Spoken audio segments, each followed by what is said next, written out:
Hello students, তোমালোকৰ বহুতে মোক কমেন্ট কৰি আছিলা যে তোমালোকক এইচএস ফাৰ্ষ্ট ইয়াৰৰ অৰ্থাৎ ক্লাছ 11ৰ এডুকেশ্যন সাবজেক্টৰ পৰা এইবাৰ পৰীক্ষাত আহিবলগীয়া গোটেই কিতাপখনৰে কেইবাটাও গুৰুত্বপূৰ্ণ আৰু কমন ইম্পৰ্টেন্ট কোৱেশ্চন এনসাৰ লাগে গতিকে তোমালোকে কৰা কমেন্ট অনুসৰি আজি মই তোমালোকৰ বাবে এইচএস ফাৰ্ষ্ট ইয়াৰৰ অৰ্থাৎ ক্লাছ 11ৰ এডুকেশ্যন সাবজেক্টৰ পৰা এইবাৰ পৰীক্ষাত আহিবলগীয়া গোটেই কিতাপখনৰে common important selected question answer লৈ আহিছো গতিকে আজিৰ ভিডিওটো তোমালোকৰ বাবে খুবেই গুৰুত্বপূৰ্ণ হ'ব তোমালোকে ভিডিওটো একদম শেষলৈকে চাই যোৱা এতিয়া মই প্ৰথমটি প্ৰশ্নৰ উত্তৰ আলোচনা কৰাই দিম তোমালোকে ভিডিওটো একদম শেষলৈকে চাই যোৱা আৰু আজিৰ ভিডিওত তোমালোকে বহুকেইটা কমন ইম্পৰ্টেন্ট প্ৰশ্নৰ উত্তৰ পাবা এতিয়া প্ৰথমটি প্ৰশ্নৰ মই আলোচনা কৰাই দি আছো চোৱা আৰু এই প্ৰশ্নটো তোমালোকে পৰীক্ষাত হয়তো 4 মাৰ্কস নহলে 6 মাৰ্কৰ প্ৰশ্ন হিচাপে পাবাই চোৱা এতিয়া প্ৰশ্নৰ উত্তৰটো মই ধুনীয়াকৈ আলোচনা কৰাই দি আছো আৰু ভেৰি কমন ইম্পৰ্টেন্ট প্ৰশ্ন মই তোমালোকক 4 মাৰ্কস বা 6 মাৰ্কৰ প্ৰশ্ন হিচাপে পাবা বুলি কৈ দিছো তোমালোকে ভালদৰে চাবা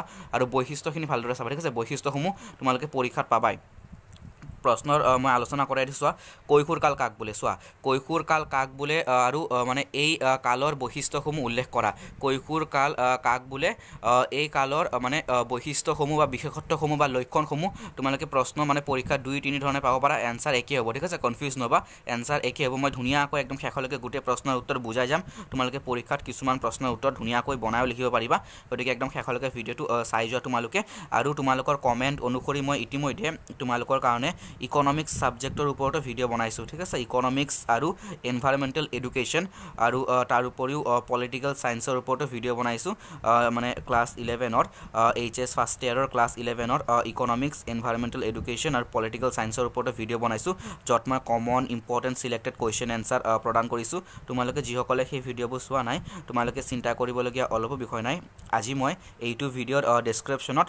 সেই ভিডিওবোৰৰ লিংকবোৰ দি দিম তোমালোকে এই ভিডিওটোৰ ডেসক্ৰিপচনত গৈ লিংকবোৰ ক্লিক কৰি চাই লিখি লব পাৰিবা গোটেই complete common important question answer ঠিক আছে সো এটা আমাৰ প্ৰশ্ন মূল প্ৰশ্ন হৈছে কৈশোৰ কাল কাক বোলে এই কালৰ বৈশিষ্ট্যসমূহ বা বিশেষত্বসমূহ বা লক্ষণসমূহ উল্লেখ কৰা একে হ'ব প্ৰশ্নৰ উত্তৰ চোৱা এতিয়া মানৱ জীৱনৰ প্ৰথমতে লিখিবা যে কৈশোৰ কাল কাক বোলে চোৱা মানৱ জীৱনৰ 12 বছৰৰ বয়সৰ পৰা 18 বছৰ বয়সলৈ কৈশোৰ কাল বুলি কোৱা হয় মনত ৰাখিবা 1 মাৰ্কছৰ প্ৰশ্ন এটা হ'ব পাৰে ইয়াৰ পৰা যে মানৱ জীৱনৰ মানে 12 বছৰ বয়সৰ পৰা 18 বছৰ বয়সলৈ কৈশোৰ কাল বুলি কোৱা হয় এই কালছোৱাত ব্যক্তিৰ শাৰীৰিক মানসিক বৌদ্ধিক আবেগিক আদি সকলো দিশত মানে বিকাশ হৈ মানে পৰিপূৰ্ণতা লাভ কৰে ই মানৱ জীৱনৰ আটাইতকৈ জটিল সময় ঠিক আছে কোনটো কৈশোৰ কাল ঠিক আছে কৈশোৰ কাল মানৱ জীৱনৰ আটাইতকৈ জটিল সময় কৈশোৰ কালৰ প্ৰধান বৈশিষ্ট্যসমূহ হ'ল চোৱা পইণ্টত লিখিবা আৰু তোমালোকে বৈশিষ্ট্যসমূহ 4 মাৰ্কছৰ নাইবা 6 মাৰ্কৰ প্ৰশ্ন হিচাপে পাবা আৰু তাৰ উপৰিও তোমালোকক মই মানে 6টাতকৈ বেছি দিছো তোমালোকে ইয়াৰ পৰা ধুনীয়াকৈ লিখিব পাৰিবা তোমালোকে মানে যিকোনো তোমালোকে ইয়াৰ পৰা 6টা লিখিবা চোৱা ঠিক আছে মই তোমালোকক মানে 7টা দিছো তোমালোকক তোমালোকে ইয়াৰ পৰা লিখিবা যিকোনো 6টা মই আলোচনা কৰাই দিছো ধুনীয়াকৈ আলোচনা কৰাই দিছো বুজাই দি আছো চোৱা যে প্ৰথম বৈশিষ্ট্য কি চোৱা প্ৰথম বৈশিষ্ট্য হৈছে কৈশোৰ কালৰ দৈহিক বিকাশ কৈশোৰ কালত দৈহিক বিকাশ ক্ষিপ্ৰ হয় মানে দ্ৰুত হয় ঠিক আছে মাংসপেশী শক্তিশালী হয় ওজন আৰু শাৰীৰিক শক্তি বৃদ্ধি পায় এই হৈছে দৈহিক বিকাশ পৰৱৰ্তী পইণ্ট মানসিক বিকাশ এই সময়ছোৱাত শাৰীৰিক বিকাশৰ লগে লগে মানসিক বিকাশেও মানে পূৰ্ণতালৈ গতি কৰে ঠিক আছে মানে মানসিক বিকাশেও কি কৰে মানে পূৰ্ণতালৈ গতি কৰে চিন্তা শক্তি কল্পনা শক্তি বিজ্ঞানসন্মত যুক্তি আদি বৃদ্ধি পায় পৰৱৰ্তী পইণ্ট আবেগিক বিকাশ কৈশোৰ কালৰ এক গুৰুত্বপূৰ্ণ বৈশিষ্ট্য তোমালোকে এই মানে বৈশিষ্ট্যবোৰ মানে পইণ্ট হিচাপে মই এইভাবে দিছো তোমালোকক মানে 2 মাৰ্কছৰ প্ৰশ্ন হিচাপে কেতিয়াবা মানে আলোচনা কৰিব দিয়ে গতিকে তোমালোকৰ 6 মাৰ্কৰ প্ৰশ্ন আৰু 2 মাৰ্কছৰ প্ৰশ্নৰ উত্তৰ একেলগে আলোচনা হৈ যাব গতিকে তোমালোকে গোটেই পইণ্ট একদম ধুনীয়াকৈ তোমালোকে শেষলৈকে চাই যোৱা আৰু তাৰ উপৰিও শেষৰ ফালে উদৰ ঘোষণা পত্ৰৰ পৰামৰ্শসমূহ কি আছিল কমন প্ৰশ্ন পৰীক্ষাত আহিবই একদম তোমালোকৰ ইম্পৰ্টেন্ট প্ৰশ্ন মই শেষলৈকে আলোচনা কৰাই দিছো শিক্ষাৰ দ্বিপক্ষীয় আৰু ত্ৰিপক্ষীয় প্ৰক্ৰিয়া বুলিলে কি বুজা আনুষ্ঠানিক শিক্ষা অনানুষ্ঠানিক শিক্ষাৰ ওপৰত তোমালোকৰ প্ৰশ্ন পৰীক্ষা থাকিবই গতিকে শেষলৈকে চাই যোৱা এতিয়া হ'ল আবেগিক বিকাশ চোৱা আবেগিক বিকাশ মানে কৈশোৰ কালৰ এক গুৰুত্বপূৰ্ণ বৈশিষ্ট্য এই সময়ত আবেগৰ প্ৰৱণতাই মানে ব্যক্তি কেতিয়াবা নিয়ন্ত্ৰণহীন কৰি তোলে ফলত অপৰাধ প্ৰৱণতা হতাশা আদি সমস্যাই দেখা দিয়ে পৰৱৰ্তী পইণ্ট আত্মনিৰ্ভৰশীলতা কৈশোৰ কালত মানে ব্যক্তিৰ মনত আত্মনিৰ্ভৰশীলতাৰ ভাৱ জাগি উঠে এই ভাৱ কাম কাজ চিন্তা চৰ্চা আদিৰ মাজেদি প্ৰকাশ পায় পৰৱৰ্তী পইণ্ট বিপৰীত লিংগকামিতা এই সময়ছোৱাত ব্যক্তি মানে বিপৰীত লিংগৰ প্ৰতি আকৰ্ষিত হয় জৈৱ ৰাসায়নিক প্ৰক্ৰিয়াৰ ফলত দেহৰ যৌন গ্ৰন্থি সক্ৰিয় হৈ উঠে পৰৱৰ্তী পইণ্ট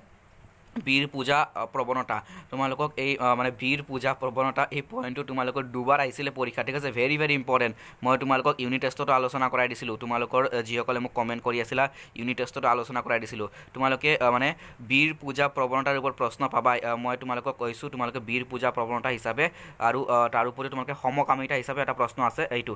সমকামিতা ঠিক আছে সমকামিতা হিচাপে এইটো প্ৰশ্ন সমকামিতা হিচাপে চাবা সমকামিতা মানে বাল্যকালৰ এটা বৈশিষ্ট্য ঠিক আছে সমকামিতা বাল্যকালৰ এটা বৈশিষ্ট্য আৰু মই বীৰ পূজা প্ৰৱণতা হিচাপে চোৱা আলোচনা কৰাই দিছোঁ মানে ইয়াতো আছে বীৰ পূজা প্ৰৱণতা মানে কি কৈশোৰ কালৰ এটা বৈশিষ্ট্য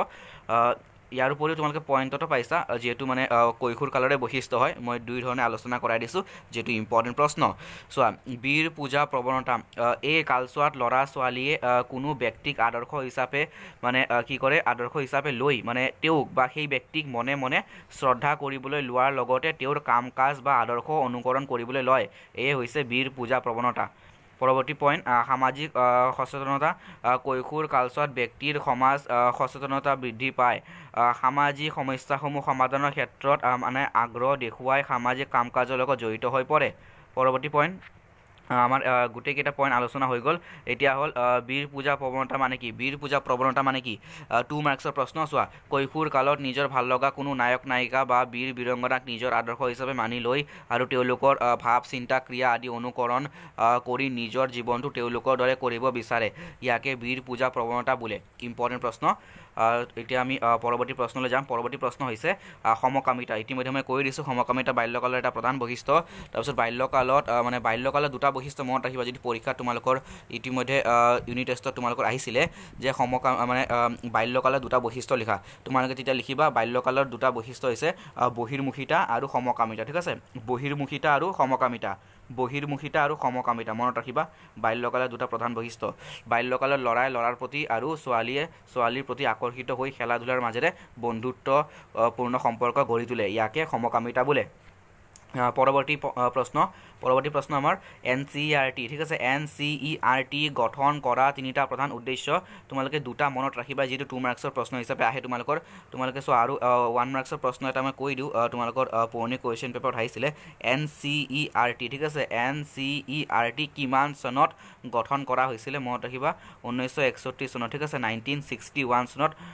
গঠন কৰা হৈছিলে NCERT আৰু NCERTৰ প্ৰধান মানে উদ্দেশ্য বা লক্ষ্য দুটা তোমালোকে মনত ৰাখিবাই মই তিনিটা দিছোঁ দুটা মনত ৰাখিবাই চোৱা যে ৰাজ্যৰ শিক্ষা ক্ষেত্ৰত থকা মানে সমস্যাবোৰ সমাধান কৰা তাৰপিছত শিক্ষাৰ বিভিন্ন বিভাগসমূহৰ কাম কাজ মানে এঠাইৰ পৰা পৰিচালনা কৰা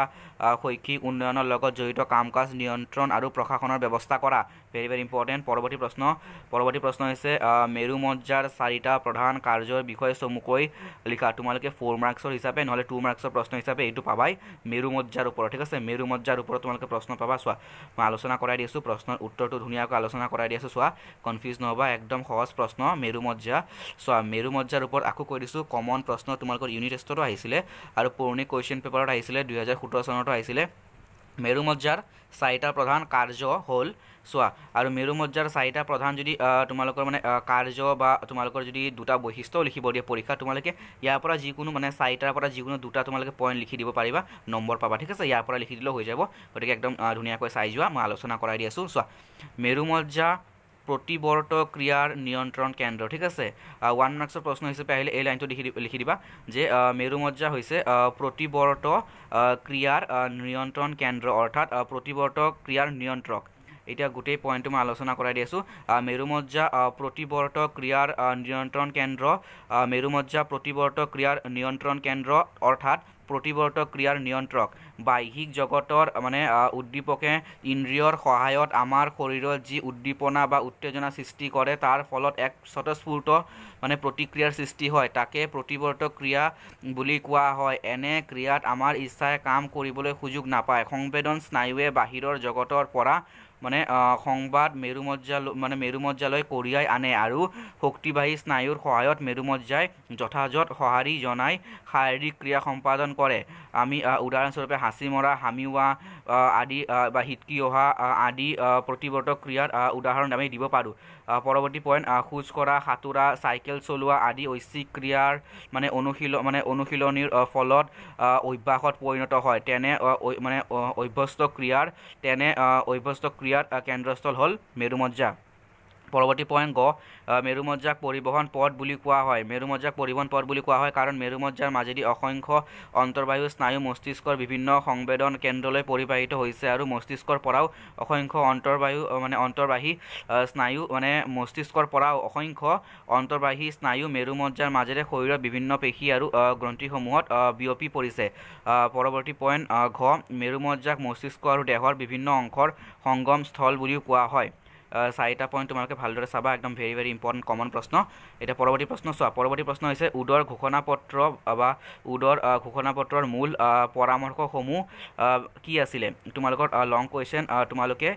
4 মাৰ্কছৰ হিচাপে পৰীক্ষাত পাবা। তোমালোকে ইম্পৰ্টেণ্ট প্ৰশ্ন 4 মাৰ্কছৰ হিচাপে নহ'লে 2 মাৰ্কছৰ হিচাপে তোমালোকে পৰীক্ষাত প্ৰশ্ন হ'বই তোমালোকৰ। চোৱা, আলোচনা কৰাই দিছোঁ উডৰ ঘোষণাপত্ৰৰ মূল পৰামৰ্শসমূহৰ বিষয়ে আলোচনা কৰা। তোমালোকে দেখা পাইছা 3বাৰ আহিছে ইম্পৰ্টেণ্ট প্ৰশ্ন।